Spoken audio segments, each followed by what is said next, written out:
Hello and welcome to Chalk Talk. I'm Melody Swang. We have a great show for you today. From Students of the Year to ribbon cuttings to some great stories from Prep Zone. Channel 13 was there. We begin with special congratulations to our 3 Parish Students of the Year. The Student of the Year Award recognizes outstanding students who have demonstrated excellence in academics, leadership, and citizenship. As you're about to see, these 3 students not only excel in their studies, but are also leaders in their schools and involved in their communities. We begin with Parish Elementary Student of the Year, Jack Bidleman, who earned the title as a 5th grader at Tchefuncte Middle School. Tchefuncte Middle School 5th grader Jack Bidleman is no ordinary student. He is an exemplary student. He is always hardworking, always conscientious, always participates, loves to think, loves to analyze things, solve problems. He likes to just have a puzzle and put it together. And his love for solving puzzles might explain why he has such an aptitude for math. Every time I go to math class, I'm extremely happy and excited. Every day when we're doing a problem of the day or mental math, he loves that challenge. But math is not the only subject he excels in. Writing is also one of his favorite things to do.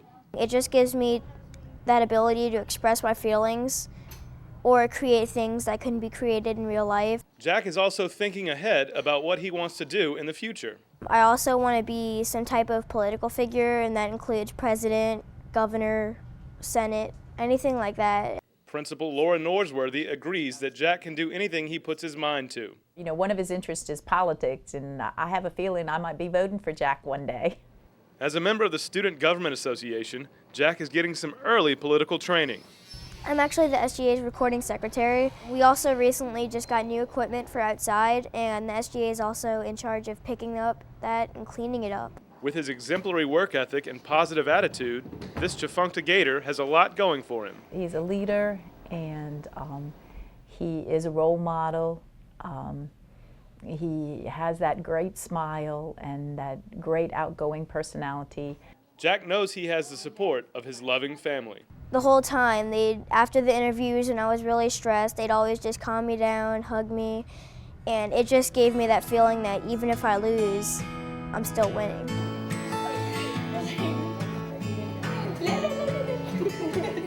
Student, politician, mathematician, writer, and role model are just a few of the things that make this outstanding 5th grader the Parish Elementary School Student of the Year. We look forward to more great things from Jack as he returns to Tchefuncte Middle School for 6th grade. We now travel to Mandeville Junior High to talk to Shalin Bhatt, the Parish Junior High Student of the Year who earned the title while an 8th grader there. In Stephen Covey's book, The 7 Habits of Highly Effective People, he says that leadership is putting things first. Shalin Bhatt definitely knows what's on the top of his list. To be a leader, you have to be a follower first. Profound words from this Mandeville Junior High student whose principal portrays him in just that light. I would describe him as a leader. I would describe him as just a very kind-hearted student. Shalin is a very compassionate person. Are there any other... A leader with a heart who contributes in and out of school in many different ways. He has a variety of interests and involvement in student activities and clubs. Some of the groups Shalin is involved in include the Boy Scouts, where he is an assistant senior patrol leader, the Greater New Orleans Youth Orchestra, and band captain of the Mandeville Junior High Band. As he will tell you, Shalin gets much joy and satisfaction from his connection to music. I would recommend anyone to get involved in music. But it is through his involvement as a junior leader in the People to People Ambassador program that the young Mr. Bhatt hopes to make his biggest impact. It was to promote peace through understanding, because if we all understand one another, then I think world peace can be achieved. Noble qualities for a student who really gives credit for his accomplishments to his family. I definitely owe it to my parents because they guide me throughout the way and they teach me their codes of ethics and just how to live life, and I definitely owe it to them. Not surprising, Shalin also has an outstanding academic record. I think Shalin was chosen for his outstanding focus on academics. He is a very committed student. Very committed to task completion, creative, a very deep thinker. He's someone that you can count on, and he will always do his very best wherever he is and whatever he's doing. High marks for this St. Tammany Parish Junior High Student of the Year. We can get it on the Promethean board. Shalin was also selected as the Elementary Parish Student of the Year while at Tchefuncte Middle School. Let's now head over to Fontainebleau High School to talk to Arden Wells, Parish High School Student of the Year. It is easy to see and hear that Arden Wells is musically talented, but there are so many more talents and gifts that she shares in her world. She does Special Olympics. She works for World Vision. She works for St. Tammany Humane Society, Habitat for Humanity. She's Covington Food Bank, Salvation Army, St. Tammany Technology Center, Compassion International, Fairhaven Children's Home. She is a child who just loves to give back to the community and to everybody else around her. A compassionate student who has demonstrated her leadership capacities at school. She's the president of the National Honor Society. She's the president of the Photography Club. She's the vice president of the Mu Alpha Theta Club, and she's the team captain for the Bulldog Buddies. Yet there is an academic side of Arden. She is a student that has a love of learning. She's so passionate about everything she does, not only her schoolwork, like I said. She devotes her time to being prepared every day for class. She never comes unprepared. And it's that different frame of reference that has colleges and universities knocking down her door. This child has been offered over $816,000 scholarships. And the reason why? Well, because she has a 4.6 GPA, a 34 on the ACT. She's ranked in the top 1% of the student body. She's also one of 7 National Merit Finalists in the parish. She is just a well-rounded, super kid. I wish I had 1,600 like her. Academics, leadership, and service to others is what Arden Wells is about. And that makes people stand up and take notice. Tiger Edwards, Channel 13. Arden, who was a finalist for State High School Student of the Year, has accepted the McDermott Scholarship worth $160,000 and will attend the University of Texas at Dallas to double major in chemistry and geoscience. We now head over to Slidell for the ribbon cutting of Mayfield Elementary School. The school is named after Henry L. Mayfield, longtime Slidell educator. 3, 2, 1. That action signified the opening of a state-of-the-art elementary school in the Slidell area named after one of its favorite sons. Henry Louis Mayfield was born November 15, 1904, in Slidell, Louisiana, as the second child of Henry H. and Adele Gazan Mayfield. Henry was educated in the schools of Slidell and graduated from Slidell High School in 1923. After receiving a BA degree from Southwest Louisiana Institute of Liberal and Technical Learning, Mr. Mayfield began a career path in education in St. Tammany Parish that would eventually lead him back to his hometown. In 1931, he was asked to move back to Slidell as principal of Slidell Grammar School. At that time, Slidell Grammar was the largest school in St. Tammany Parish.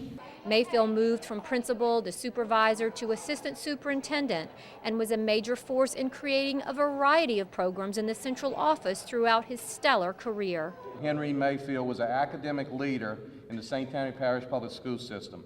He served in many capacities throughout his years, and in each job he brought dedication, intelligence, passion, and integrity for the job. He helped build this school system into what it is today. High praise for an educator whose son and daughter believe he would appreciate his name being attached to this school. If Dad could have been here today, he would have been so proud, so humbled, so excited about this magnificent school. And magnificent is the word he would have used. The library, the classrooms, the cafeteria, while this room alone is bigger than the one-room school he started out at as a teacher here in St. Tammany Parish. While this school is much bigger than Slidell Grammar School that Mr. Mayfield ran, Mayfield Elementary has a lot of new technology that makes it stand out. It is absolutely phenomenal, just this room in itself. The rear projection that you see, the screen on the stage. The school is absolutely wireless, which enables the students to go ahead and use their laptops wherever. Everyone at the ceremony was afforded the opportunity to see this modern leading-edge facility. It was always our intent to make Mayfield Elementary not only a school grounded in high academic standards, but one that is surrounded by the entire school community. Students, parents, grandparents, teachers, staff, and area businesses. We wanted to establish a Mayfield family.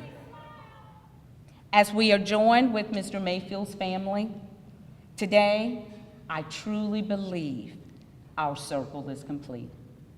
Thank you so very much. The school is an 80,000 square foot facility with 41 classrooms on 71 acres. The school will serve pre-K through 6th grade. Let's now travel to Alton Elementary for another ribbon cutting, this time to showcase their newly renovated school. What started out as a one-room schoolhouse in the Alton community of Slidell is now the new and improved Alton Elementary. 3, 2, 1. After Superintendent Foles put the official scissors to ribbon, he had a chance to reflect on the importance of this day. This is just another example of, every child, every day in our school system deserves this kind of school setting, and we have a great public that supports us in everything we do. The magnitude of this facelift even caught the principal off guard. I was under the impression that this was going to be a renovation on our school, and in the end we ended up basically getting a brand new school with some extra square footage to our classrooms, just a total renovation of new library, new cafeteria, added restrooms, anything imaginable that my teachers actually needed for the classrooms. And of course, the children have taken notice too. The newly renovated building is totally different. It is amazing and up to date. There are bathrooms all over and water fountains in every classroom. The classrooms are huge and the cafeteria is awesome. This occasion served not only to celebrate new beginnings, but to reunite members of its community. It was almost as if it was a reunion, actually, to see so many people getting together that have a long history here, that have attended Alton. We were grateful that they've come back to celebrate this opportunity with us and to celebrate our kids. And in keeping with the celebration, the Alton Choir provided a joyful melody for all those in attendance. Music to the ears of this community that must feel like they're on cloud 9. It's a dream come true is what it is for us.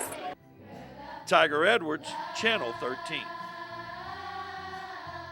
While she was very excited to return to the new Alton, Aber was quick to compliment the superintendent, school board maintenance, and IT personnel for a job well done.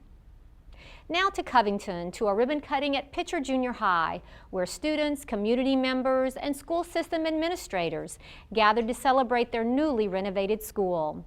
Rhett Sharp was there and has the story. 3, 2, 1.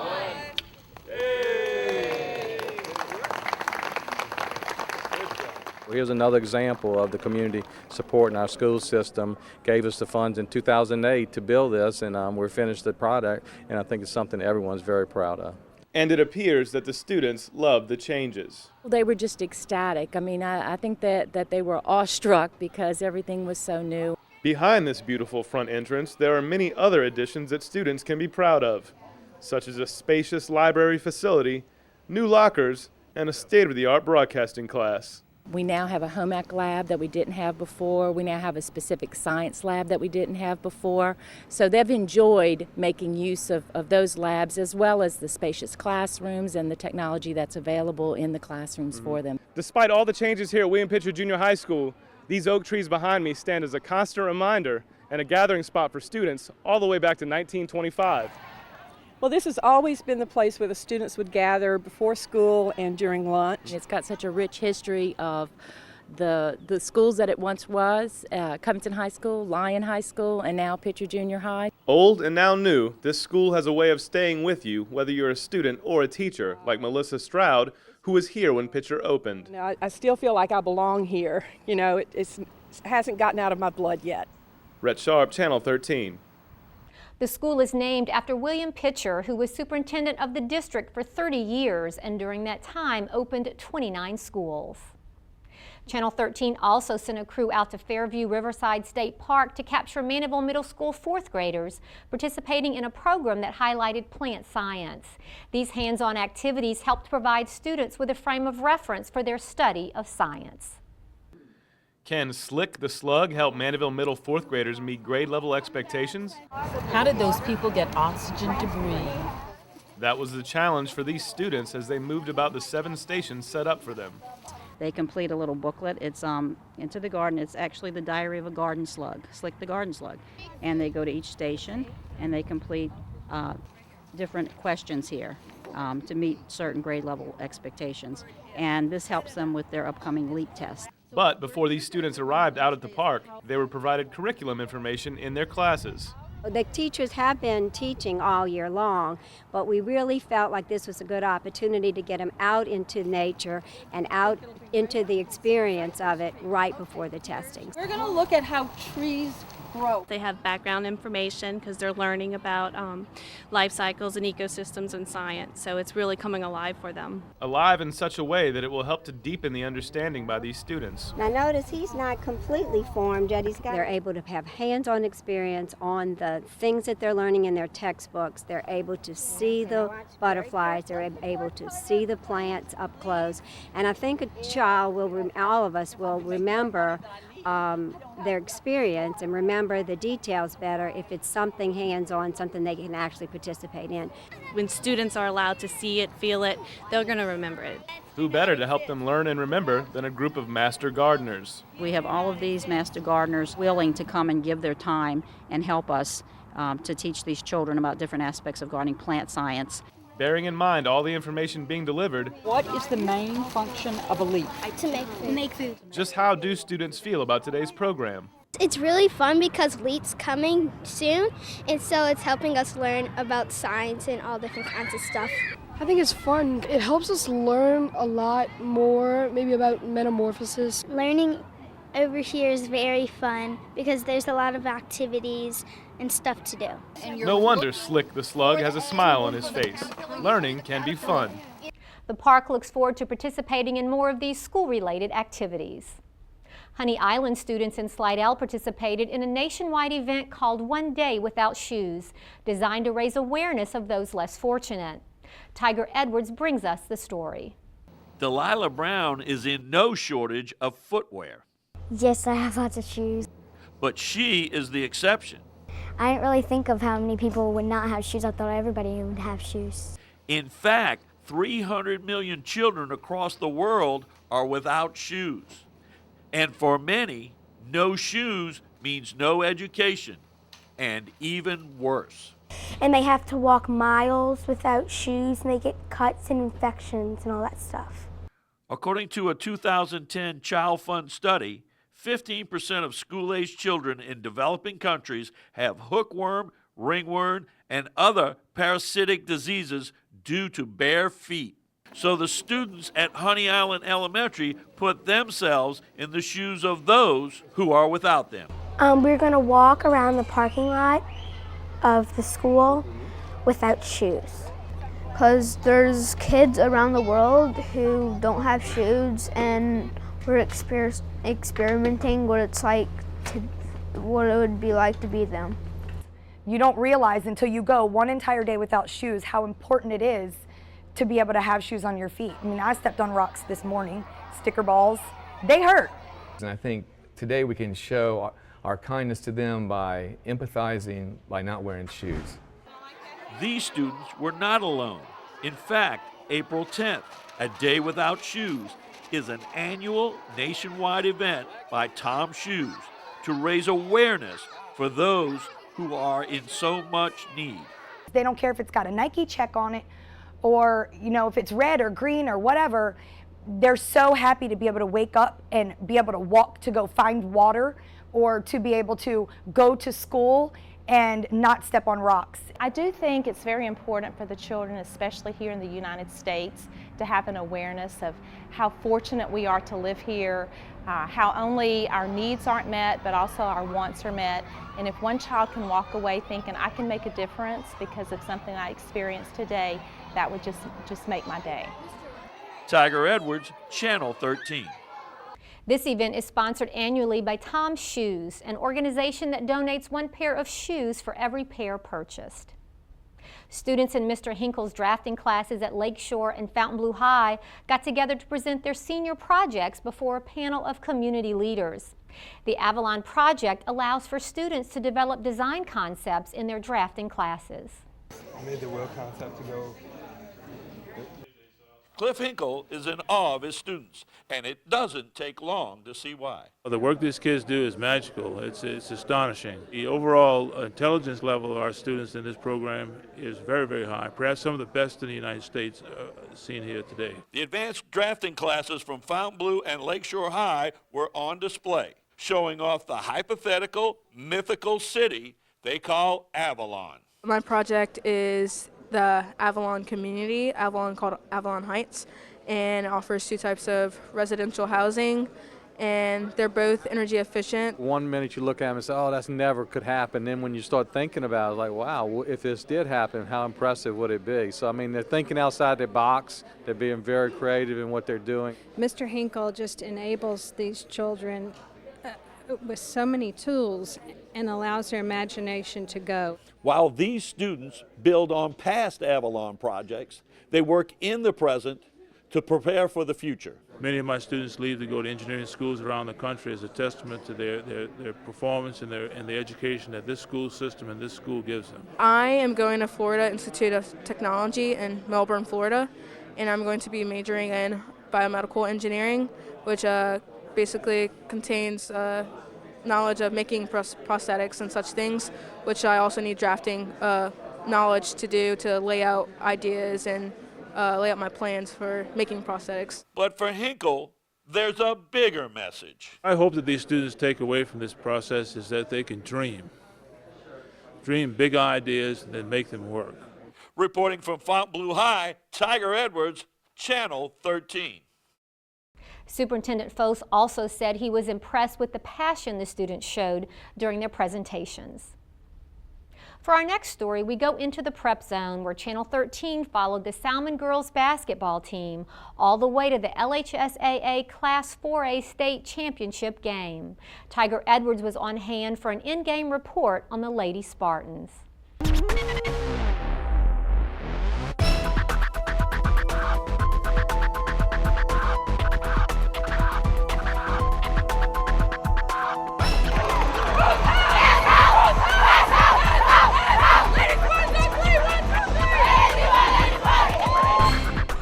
You're at the Thomas Assembly Center at Ruston, Louisiana, home of Louisiana Tech University, where Cinderella, the Salmen Lady Spartans, come to take on the Bad Stepsisters. St. Thomas More, the Lady Cougars, defending state champs in 5A, drop down to 4A. So Cinderella versus the Stepsisters. 1, 2, 3, 1 high, 1 beat. The Lady Spartans struggled early in the first quarter, and most of that could be attributed to St. Thomas More Lady Cougars turning up the defense. While Haley Pichon was able to get one of the team's 2 baskets in the quarter, it was St. Thomas More that found a variety of ways to score offensively and build a 19-5 lead after 1 quarter. 24 up. 24 up.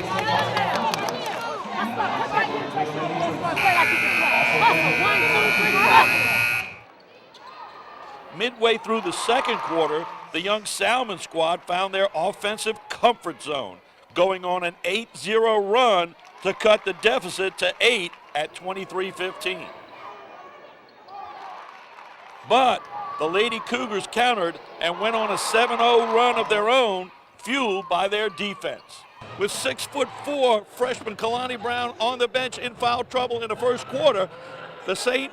Thomas More Lady Cougars were able to build a 14-point lead using that in-your-grill man-to-man defense. Second quarter, Brown off the bench. Lady Spartans find a little sink in their offense, but not enough to cut into the deficit and trail 30-15.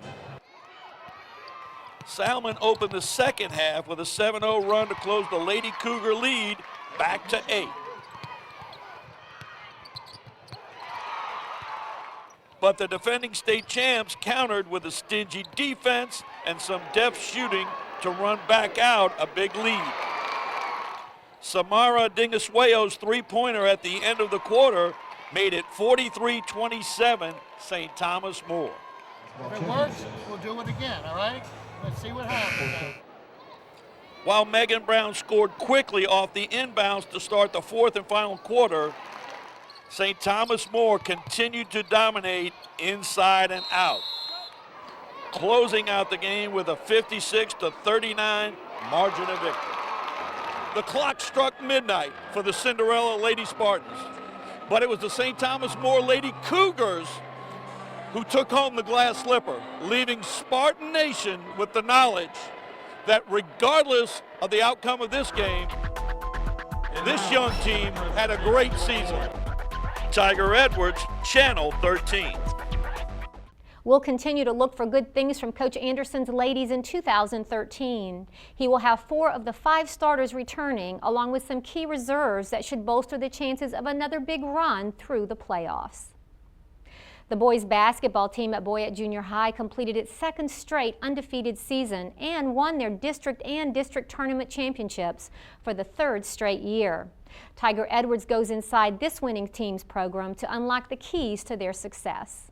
Ready? Here we go. 1, 2, 3. Step ball, Antoine. The winning ways continue at Boyet for Coach Rick Spring's basketball team. Good job. As they have run off an impressive 54-game win streak. For basketball, it's definitely a record. Other than just the 3 championships in a row, the winning streak, I don't even know the number, it's so big. It's a big streak. It's a collection of 3 completely different teams that's contributed that streak. This year's team, though, added half to the total, 27 wins using a true team concept. And we had a lot of returning players that filled in from a role standpoint. You know, we had a deep bench, and we had 13 kids, and all of them played a major role for us this season. A team that lived by Coach Vince Lombardi saying, perfect practice makes perfect. They know that the better our practices are, the more prepared we're going to be for the game. So everybody comes out every day to work as hard as they can. Pretty good shot there, Leno. Hard work at practice? Athletic Director Mark Cochran knows where that comes from. Coach Spring does a great job. The kids play hard for him. They respect him. Come on, Raji! But the head coach pinpoints a quality in his student athletes he feels makes the biggest impact not only on the court, but more importantly, off the court. The character is just unbelievable. Above the block, take any of those kids right there, and if they never score another point in basketball, they're going to be hugely successful citizens down the road, and that's what we're real proud of. Which for our school system is the bottom line. Tiger Edwards, Channel 13. With only 3 out of his top 13 players returning, Coach Spring says that his team will have to work harder than ever to continue the streak. Salmen High dedicated its new baseball complex on the footprint of its old field. Team 13 was there to cover the story. On a sunny spring day, Salmen baseball returned to its home on Spartan Drive, with 3 of the 4 former head coaches participating in the ceremonial first pitch.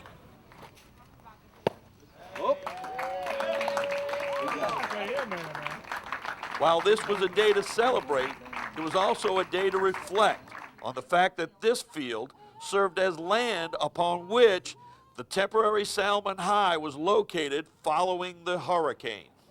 We didn't know where we would go. This was home. This is where we taught our classes. This is where our kids came home to, and one by one they returned to this community, and this field served as the home base. The comfort of being in a place familiar to them was important to the students. Yet now there is finally a sense that everything has been put back together. As this is the last piece of the physical puzzle, that we're all back in one area. It's just the final piece to the puzzle. I mean, we've had our school back in for a year, and our football field has been in place, and it was just the last little part. Baseball team back on our home field, and just putting it all together. And this facility is getting some rave reviews. We really wanted to come home. You know what a great park this is, and way better than the old park. The old park was unique, but this is a great park. It's very nice. It's reconfigured a little bit. It's a little bit further away from the road, and with all the fencing and stuff, it's first class. This is a truly remarkable facility.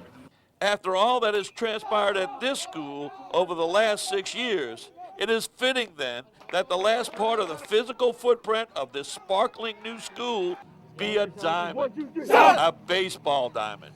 Tiger Edwards, Channel 13. New head coach Brian Babin is hoping future teams play up to the Salmen baseball tradition on this newly minted baseball diamond. The Channel 13 interns were also busy this year producing stories.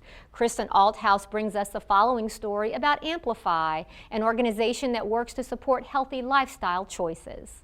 As students grow into young adults, they are faced with more responsibilities, more pressure, more work, and more choices.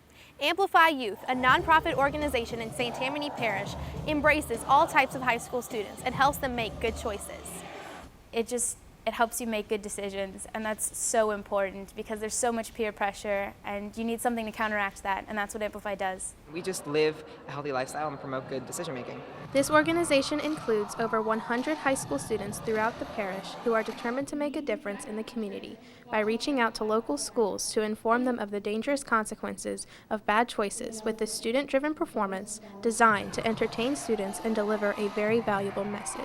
This performance included various different aspects of student-written different monologues, poetry. We have skits, songs. We do a wide variety of things that range from serious things where we talk about victims to more fun and upbeat dancing kind of things. And they're up on stage performing, but they're really, there is a message in the performance, but I think the kids in the audience see a lot of kids on stage having fun, doing a good, safe thing, and that helps the kids in the audience see them as role models. I learned that we shouldn't fall into peer pressure, because we might not be the lucky ones.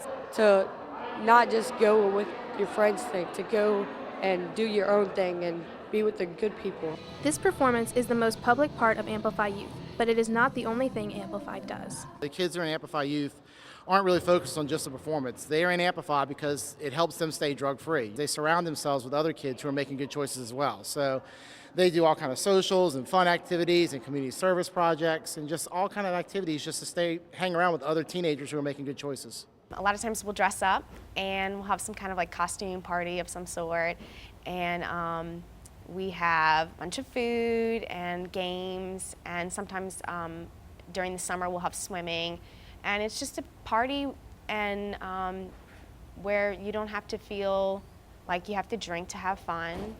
It means socials, it means being with my friends, and the complete acceptance that they give you. That's just fun to me. We have activities, but it's all in the people that are in Amplify, so it's just the atmosphere altogether is wonderful. As the kids in Amplify Youth bond with each other over their desire for a better life, they are also maturing into leaders of the community and making lasting friendships. The support that you get from your peers in Amplify is one that you can't find anywhere else. Even your friends from school, they don't quite have the same understanding that the people in Amplify have. It helps you make good decisions, and that's so important because there's so much peer pressure and you need something to counteract that, and that's what Amplify does. I think that's what it's taught me, to, despite what peers will tell you, the decision comes down to you to be who you want to be. It is the impact that Amplify has had on the lives of its members that keeps the organization going and the message strong. I think that if you go throughout high school and don't stand up for anything, you don't really have much to look back on and remember. It kind of shaped the person that I am today, and I definitely think it's going to shape my future as well. Kristen Althouse, Channel 13. Amplify, formerly known as Pride, sponsors the annual Red Ribbon celebration in the parish. Let's now look at a story produced by intern Victoria Piccoli, who shares with us the impact that recycling Mardi Gras beads can have on a community.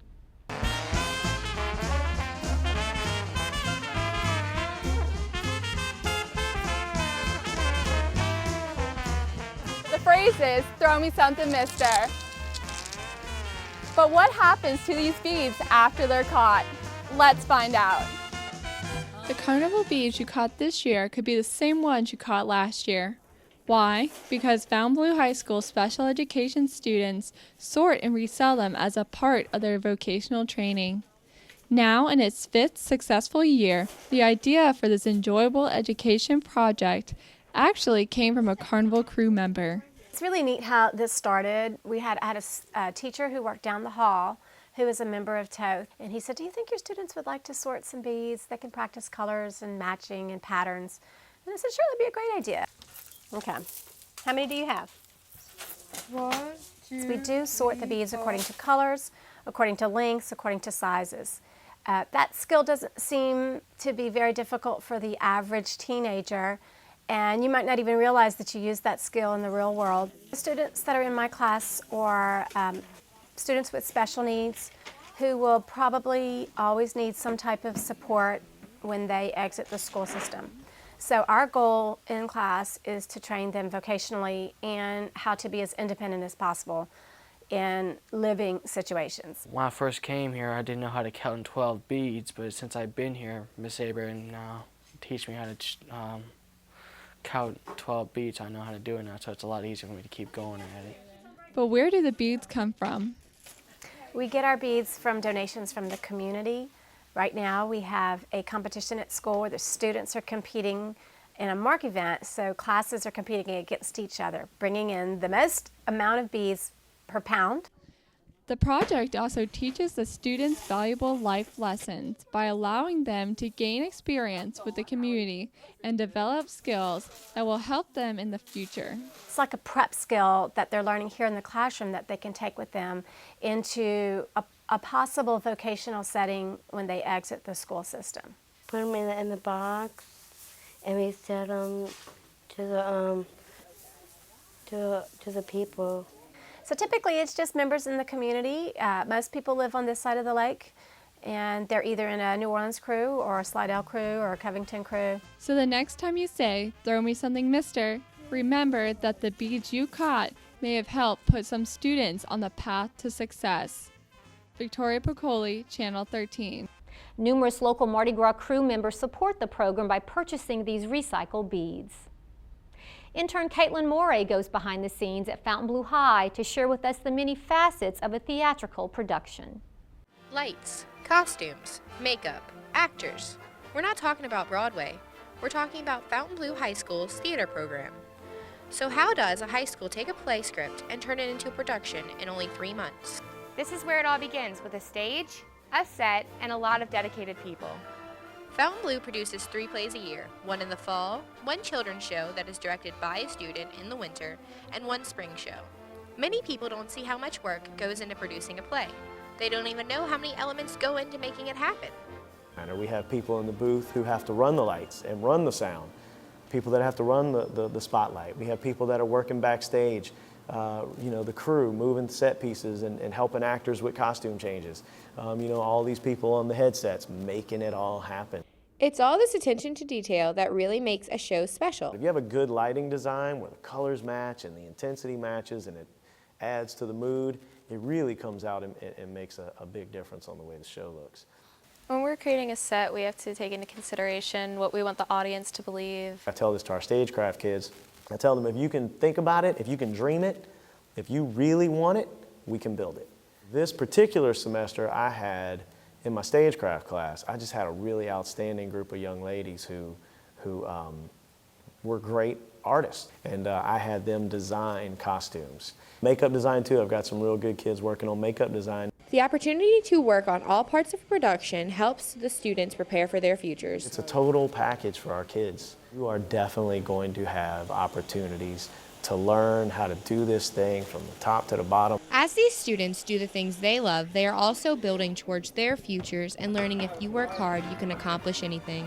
When everything comes together and it's opening night and you watch the play, you know that you put all that hard work into it and you're bringing something to life. Caitlin Morey, Channel 13. The theater department works hard to give its students a well-rounded look at what it takes to put on a performance. We end our show today with a special thanks to our school system volunteers. Join us now as we share the sights and sounds of the end of the year reception dedicated to our volunteers.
For information about our broadcast schedule, to watch Charter Channel 13's live stream on the internet, or to view or download our shows on video on demand, please go to our school system website at stpsb.org and follow the link to Channel 13.